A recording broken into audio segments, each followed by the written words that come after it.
Good morning, everybody. So when I was speaking with the Hack team this year, and we were talking about making a panel, we decided we'll do a panel about food as medicine. And then they told me, okay, who can we bring as speakers? So I told them I have a really interesting crowd of speakers I want to bring. And we started tracking from the end of last year, these 4 rock stars we have here that we think bring a really interesting perspective on this topic. Now, those that know me for a while have been talking about food as medicine for a long time. I'm very passionate about this vertical and territory. I think, if we look at the data, and everybody's familiar with it, in the US alone, they spend around $2 trillion a year on food-related healthcare issues. The number one cause of mortality at the end is linked to food. But still, we see very little initiatives in this space. And I think food as medicine has been a topic that has been discussed in the industry for the last few years, shows a lot up in some of the trend reports, but we don't see yet enough activity. I think a lot of us start to have the thesis that now is the time that we're going to see some interesting companies and evolution happening, both from an R&D and a regulatory framework.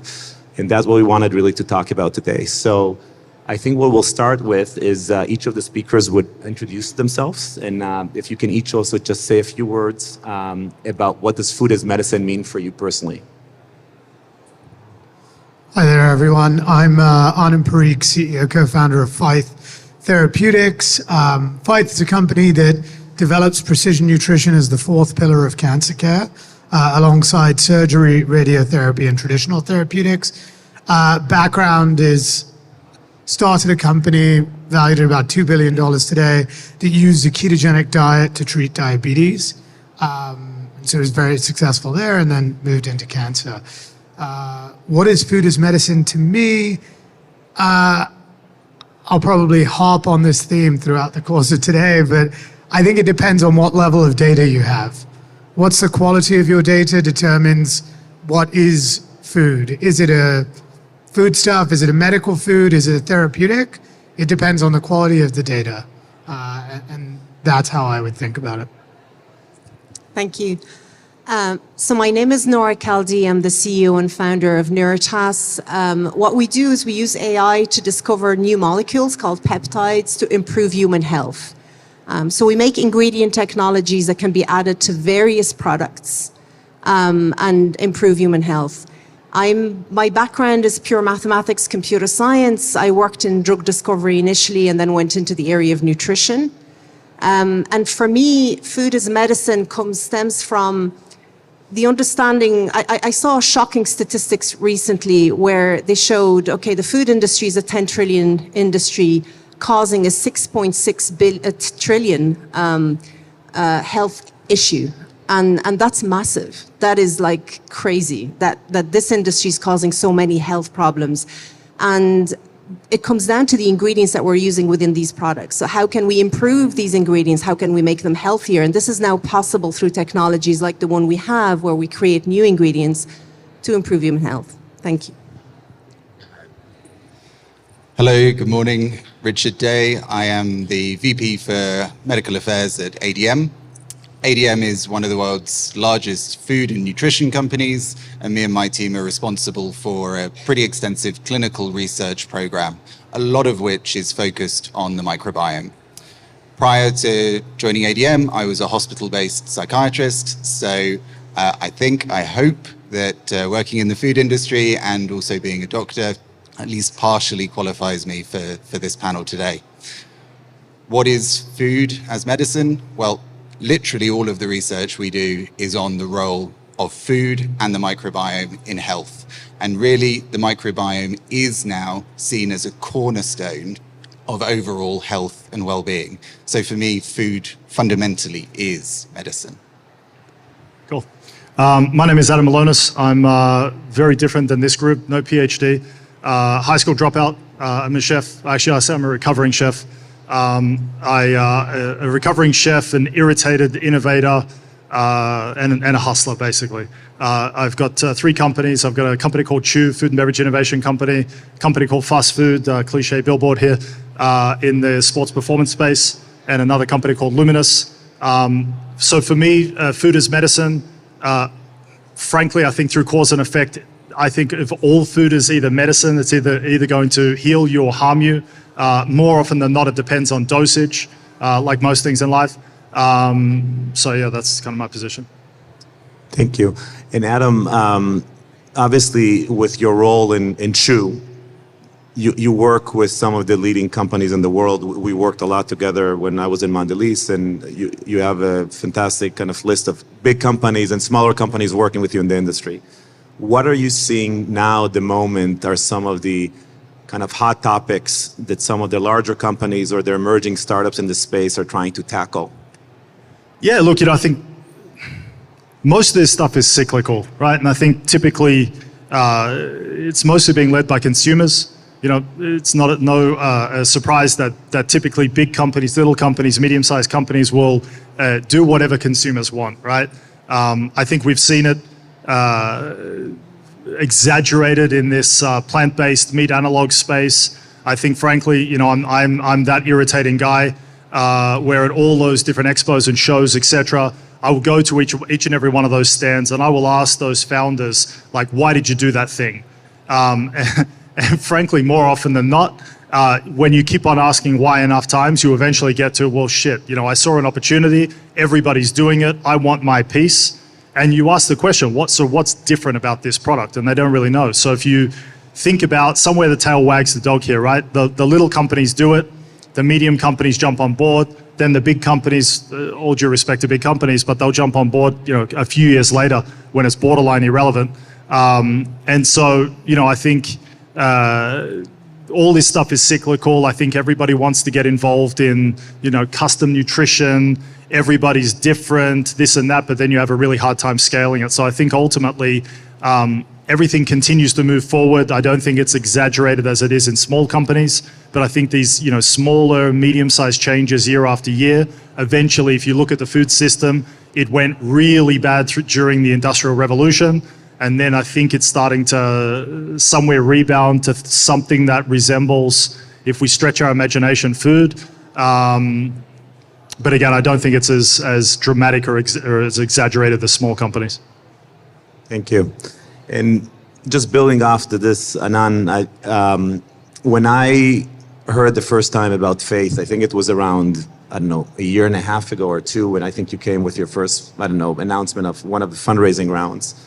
And I'm not a doctor, I'm not a scientist, but, just reading and saying, there's a company that is kind of trying to tackle cancer with this fourth pillar, nutrition, seemed to me like, how did nobody else even work on this for years? And one of the questions I was also trying to figure out is, even you as a founder building this company, are you building, are you positioning yourself as a food tech company that is kind of going more clinical, or are you actually a pharma company that is, that just the mean of consumption, instead of eating a pill or a powder, is actually the form factor is food? How do you view the company? Yeah, to give a total non-answer, it's both. But it's always the best answer. Yeah, that's right. If it was one of those two, it's the latter. We're a pharma company where the treatment modality happens to be food. We're no different than Moderna or any other company that uses a new vector of delivery, whether it's mRNA or whatever it is, we use food. Now, I think what's interesting is, I'm not a food person, I'm a healthcare person. I know no one in this conference. See everyone oh, hello, old friend, how are you? I know no one. So come say hi to me because I'm lonely. But it's the truth, right? I come from the healthcare side. And what's interesting about what Adam just said was Adam's points were all about how can we make something more appealing or nutritious or customized for the consumer. From my world, the consumer is important, but the consumer is not your first customer. The regulator is your first customer. The insurance, whoever's paying for it, in the US, whether it's the commercial insurers here, whether it's the national insurers, those are your customers. And you have to convince them, first of all, And the level of data that it takes to convince those folks, quite frankly, I have not seen the food industry generate. Like when I see the food as medicine interventions, and I read the papers and in many places, I laugh. I see like N of 20, single arm studies, no randomization, no statistical significance, no thinking about effect size. And I'm like, no clinician is ever going to look at this and prescribe this. Asking an endocrinologist to get behind something where it's like, yeah, here's some mouse studies, maybe there's 20-person human studies, like it's laughable. It's genuinely laughable. And so you have to think about this through if you want to get pharmaceutical level reimbursement and you want to get pharmaceutical level margins, which, you know, I'm sure a lot of the big boys like Mondelez are looking at and saying, I'm tired of my 20, 30% gross margin business and I want to go upstream. Well, you got to put on your big boy, big girl pants, raise the money, do the clinical trials that really prove beyond a shadow of a doubt that this is having an impact that's akin to a therapeutic. And you know, building off of this, just for Richard, because this is a really interesting point, kind of representing now the big co. It's so fun not to be the guy representing big co. So we're going to put the pressure on you a bit, Richard, now, is there is a thesis or people claim that what we're going to start seeing is, to Anand's point, food companies getting tired of the 30, best case 40% margin, and trying to go up a level, get closer to these kind of higher margin businesses. And, you know, we see a good example, for example, could be Nestle, right? With Nestle, and we know there's a Nestle division, Nestle Health, doesn't matter if it's successful or not. And then on the other side, there's a claim that we're starting to see some pharma companies wanting to have bigger mainstream businesses with brands and trying to kind of leverage their know-how to kind of go down into the functional food space.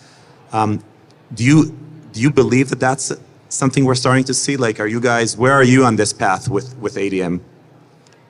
So maybe I'll just start by addressing one of Anand's points, and I'm also going to give a non-answer, which is, yeah, sometimes the food industry is guilty of putting forward poorly designed, underpowered studies that deliver negligible or no statistically significant, let alone clinically relevant results. However, we also do some really good work as well, and I would suggest that you're not necessarily looking in the right places. There's been a real shift recently, and I think maybe if we look historically, there was this line in the sand, and you had pharma on one side and food on the other, and the money that was invested on the pharma side dwarfed that was invested on the food side, and we were dealing with foods. You don't expect to see the needle move to the same extent as you would with a pharmacological agent.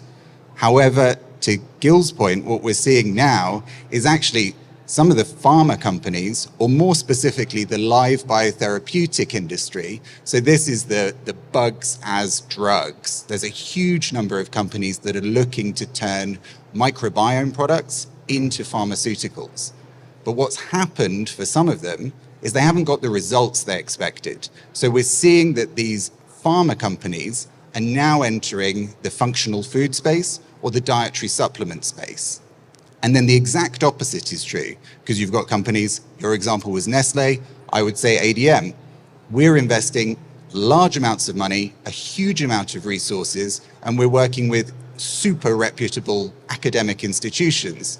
Last year, we published a very nice paper with the University of Oxford. This year, we're publishing a similar paper with King's College London that show really interesting, clinically meaningful results. So here we have the food industry moving up that value chain, and what was previously a line in the sand really is now a gray zone in the middle. And the people that benefit actually are the consumers, because there's more choice, better results, and better research happening. And Richard, you're a psychiatrist. I am. Okay. Do you believe we're going to start seeing food play a role, or kind of, we've all heard in kind of the more consumer speak, like, mood food. But let's take this more to a mental food. Do you believe we're going to start seeing, similar like we're seeing here about cancer, or we're going to see more clinical trials, more validated foods, nutritional supplements, ingredients that are actually going to be part of the battle with, depression, which is such a big topic in humanity? I mean, the short answer is yes, but maybe the bigger and expanded one would be to, well, first off, think, what is it we're talking about when we say mental health? Because it's more than depression. We're talking about this vast spectrum of diagnoses, from neurodegenerative disorders, mood disorders, anxiety, phobias, cognitive impairment, and that affects hundreds of millions of people across the globe, and it affects them on a spectrum. So I don't think anyone in their right mind could ever say that the role of pharmacological interventions is going to disappear. Severe and enduring mental illness will always need to be treated with pharmacological agents. But if I were to look at psychiatry as a profession, it's changed so much over the last 20, 30, 40 years. Historically, psychiatry was about detention and medication. But then in the last 20 or 30 years, this second pillar of mental health care provision has emerged. And now, my experience is from the UK, but this is mirrored in Europe and North America, you will not see a psychiatrist only prescribe drugs. You always prescribe talking therapy or a psychological intervention alongside. So in the same way as Anand, you were talking about the emerging pillars of cancer care, we have these emerging pillars of mental health care provision. And I would argue that the evidence now points towards a third pillar, which is nutrition. So nutritional psychiatry is an emerging field, looking at how food, nutrition, and the microbiome plays a part in mental health. And that's what me and my team are working on. We look at how the microbiome affects mental health, and we're going to be publishing a really cool paper in a couple of weeks, which shows how actually a particular consortia of bacteria interacts with prescribed antidepressants. So it's not that nutritional supplements or nutritional interventions necessarily as a standalone will be the future, but they will be incorporated into the current standard of care, which is pharmacological and psychological, but with this emerging nutritional pillar as a third option. Adam has something to say, and let's move quick. Adam, Yeah, continue. no, I want to move away from depression because people are getting depressed, and I want to talk about something happy in a second. So No, Adam, just- but say something happy, It's please. going to be a super quick one. So I think, we've used food to chastise ourselves for decades, right? Probably forever, right? You eat a piece of chocolate, you punish yourself. And I think, one of the really interesting facts that we've found within the consumer goods industry is candy consumption. And a staggering statistic of candy consumption is that 90% of candy is consumed by yourself, right? Typically by yourself because you don't want to show everybody that you're eating this candy product. And that changes according to the price that you pay. So if it's Godiva chocolate, for example, you pull it out, you offer that at the dinner party. But if it's let's say a Mars product, not to upset Milka bar.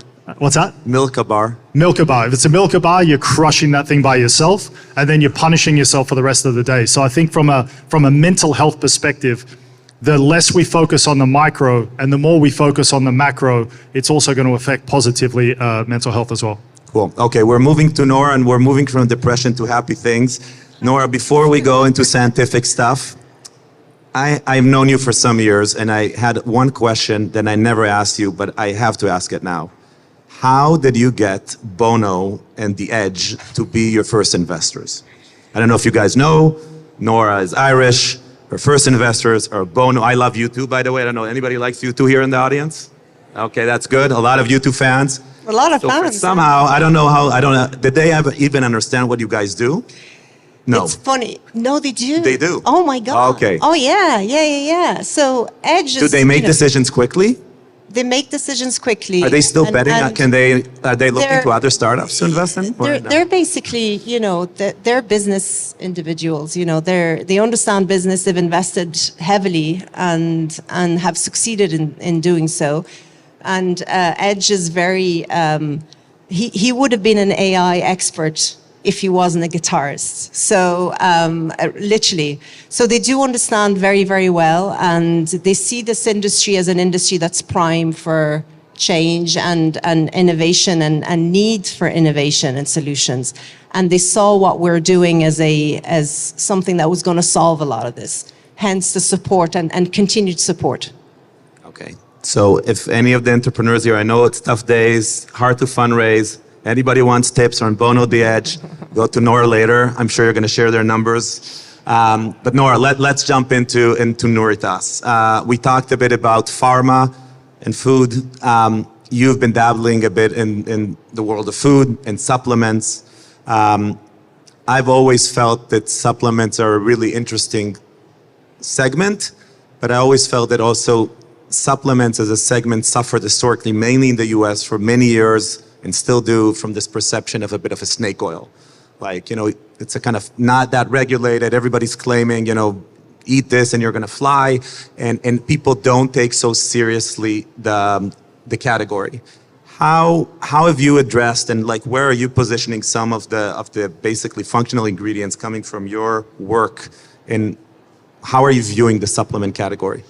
So we came into this area knowing this, and the goal was to bring pharma-like approaches, and a lot of what Richard was saying resonates totally with what we're doing to this area. So, it really comes down to the clinicals you do. So if you want to develop something in whatever area you're going after in consumer, you really need to have very strong clinicals backing your ingredient and the efficacy of your ingredients. Double-blind placebo clinicals like pharma would do on an efficacy base. So you're looking at a pharmaceutical clinical, but taking a nutritional supplement. So for example, we developed one called PeptiStrong, which is in the muscle area. We started off with the technology always starts off with a consumer need. So the consumer need in this case was muscle health in general. We translated that into a biological question: what does muscle health actually mean? And that actually translated into 3 different molecular pathways in the human body. We want to produce more protein, we want to reduce the breakdown of protein, and we want to reduce inflammation of the muscle. So those 3 pathways were ones we wanted to modulate. And we knew exactly what targets within those we wanted to modulate, and then we used our AI system to discover peptides from various sources. So we were looking at we're constantly collecting sources from around the world, plant sources, also marine sources. And through AI, we're trying to identify peptides. These are short proteins that would actually function that way, that would reduce the breakdown of protein, improve protein production, etc. And we discovered 3 peptides in fava bean. Now, when you eat the fava bean, you absolutely don't get the benefit because your body breaks it down randomly. And there are actually trials testing fava bean protein, and they showed nothing. But once you unlock, so what we do is identify the peptides that are dormant within the fava bean. We unlock them through a process that we call hydrolysis, an enzymatic hydrolysis, and then the activity actually appears. And then we do many laboratory testing, so in vitro into in vivo, and then we go into clinical. With this specifically, we did 2 double-blind placebo efficacy clinicals, one of which we went head-to-head with the standard of care today, which basically is animal protein. So a lot of animal protein is given in hospitals, in bed rest when you're losing muscle, or in sports nutrition, etc. And plant-based has never been better than animal-based. And we went head-to-head, and what we show is that we're 4 times better from a plant-based perspective. These are peptides specifically acting on those pathways at producing more protein and more muscle versus the standard of care today. And then we went and further developed other trials where we're showing a lot more power. So strength coming through from muscle, reduced inflammation, et cetera. And all these studies have been published in peer-reviewed publications as well. So so this one now is on the market, and really the differentiation here is all about clinicals. Everything we do goes through at least 2 to 3 human trials, and we spend a lot of our investment towards doing all these trials. We've launched 2 ingredients so far, and there are many behind from we have one coming through in sleep. We have one coming through in glucose modulation. Again, all these going through large clinicals with professors globally, double-blind placebo, etc. And I think that's the biggest difference you bring, is that differentiation from a clinical perspective. The other thing as well that I need to say is that, you know, technology in parallel has grown. So you have all these wearables that can measure. So you can't lie anymore, especially in the future. People will know when they're using something if it's working or not via a lot of these technologies. So what we've done in our trials over the past while, we've integrated wearables with them. So now you can actually measure the difference. And that's very, very important, because that's the way forward. So all the snake oil in the future is not going to last. Things are efficacious, that are healthy and natural. I think that combination of both is what we're trying to do. And you can't lie, through clinicals supported by peer-reviewed publications and wearables as well. Great, thank you. And Adam, you founded recently Fast Food.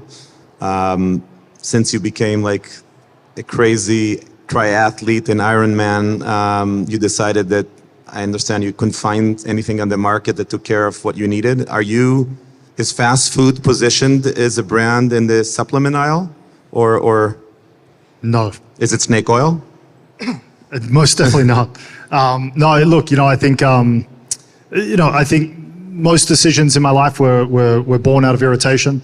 Irritation is that one thing that moves me to do the stupid thing, which is start companies. And so in this particular case, like most stories, if you can't find or you're irritated with what's available, like most people do, they go to their scientists and their chefs. I formed a team of them and said, selfishly, give me something that fuels me without any artificial ingredients at top performance of the market. And for me, we didn't go through the double-blind studies and things like that. I think it's more anecdotal. We developed it for a year, and we spent the last year and a half testing with world champions, top pros in a lot of different sports, Olympians, gold medalists, etc.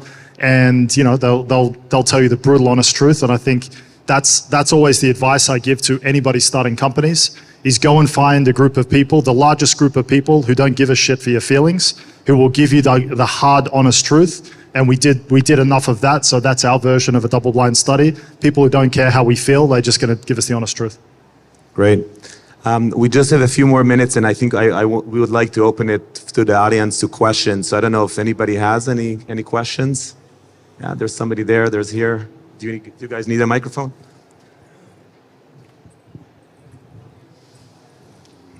Hey, there is a price difference between what you can get for pharma and for food.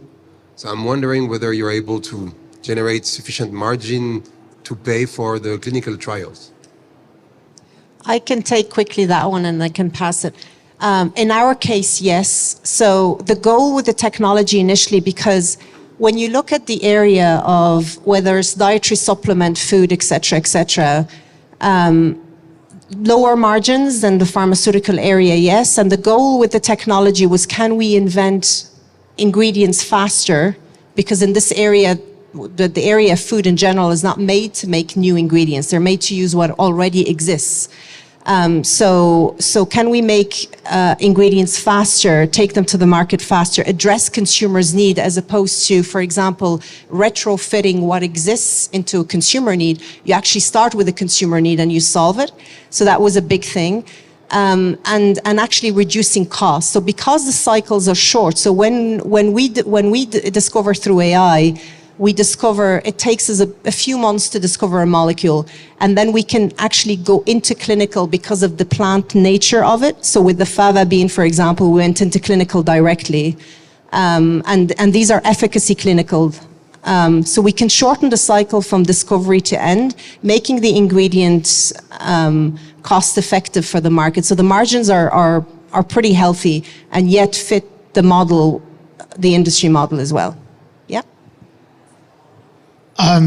What I've also found, the way I think about it, is that there's price, there's regulatory, and there's the quality of clinical data. And if you think about that sort of 3x3 matrix. On one end, you have supplements where the price you can get is relatively low. The regulatory oversight is relatively light, and the quality of the data can differ, right? Then you get medical foods, where again, regulatory oversight sort of moderate. There's some labeling stuff. Quality of the data, again, moderate. The FDA is not overseeing it. And then price is okay, margins are okay, probably better than food, but not quite as good as pharma. Think about Abbott as a company that plays in this space, Mead Johnson, these kinds of companies. And then on the right, all the way to the right, you have the pharma side. And there, the reimbursement is the highest. So for example, our lead program is in PI3 kinase mutated breast cancer. If we get approved, we will probably charge on the order of $200,000 a year per patient per year. But it'll take us 5 years to get approved. We'll probably spend $200 million in clinical trials, and we'll have to get regulatory approval from a variety of government agencies in years-long trials.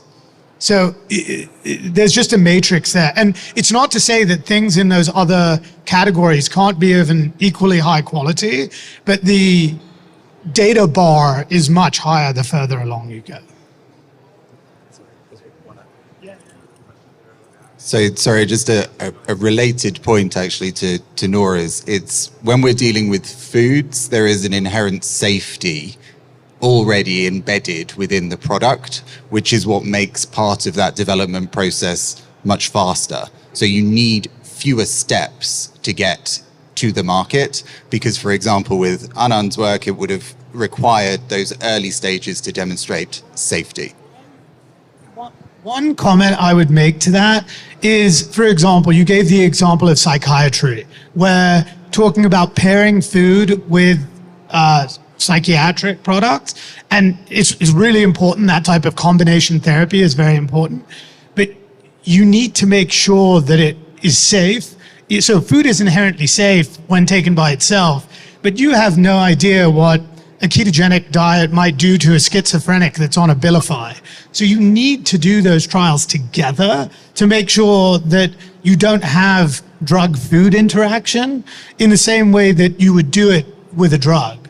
So like we have seen in our trials, for example, that serine glycine proline depletion, these are just amino acids, but depletion of serine glycine proline in pancreatic cancer patients actually increases, my board wouldn't love me saying this in a public forum, but it actually increases rates of grade 3 and grade 4 diarrhea, which is something important that's going to be noted on Gemabraxane, when we get to combination therapy steps with those drugs. Just to be clear, all clinical trials that are conducted on foodstuffs include aspects of safety in their design. That.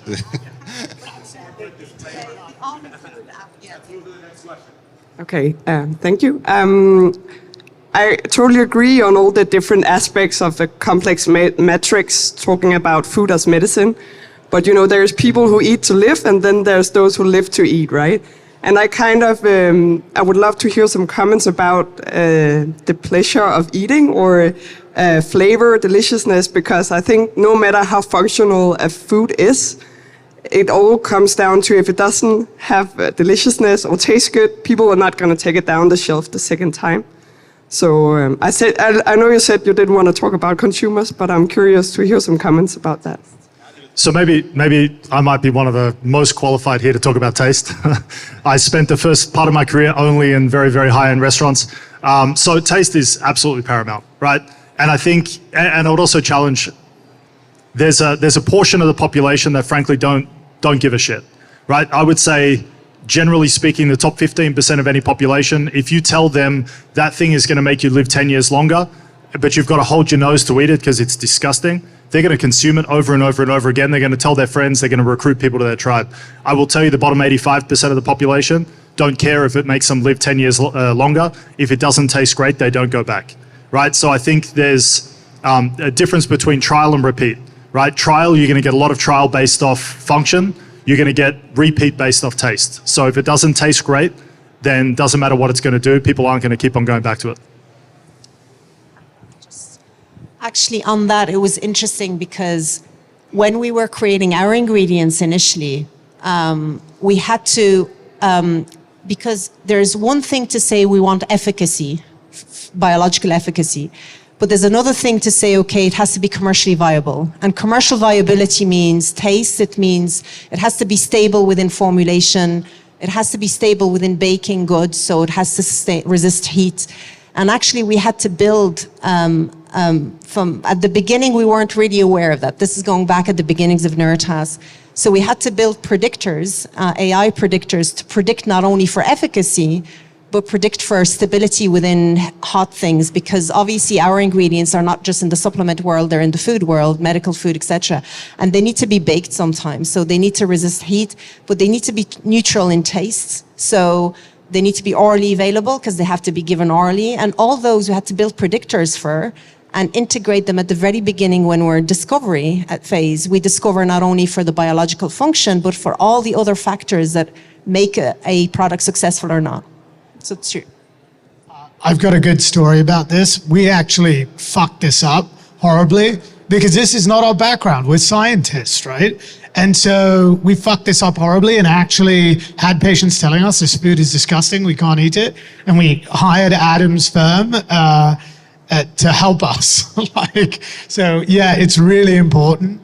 It's really, really important. And yeah, don't do what we did.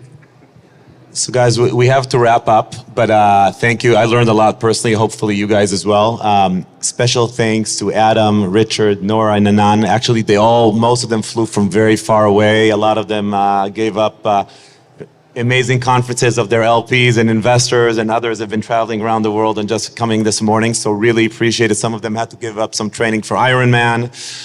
So really appreciate you guys taking the time coming and you guys joining us. And thank you. Let's go and enjoy the rest of the day.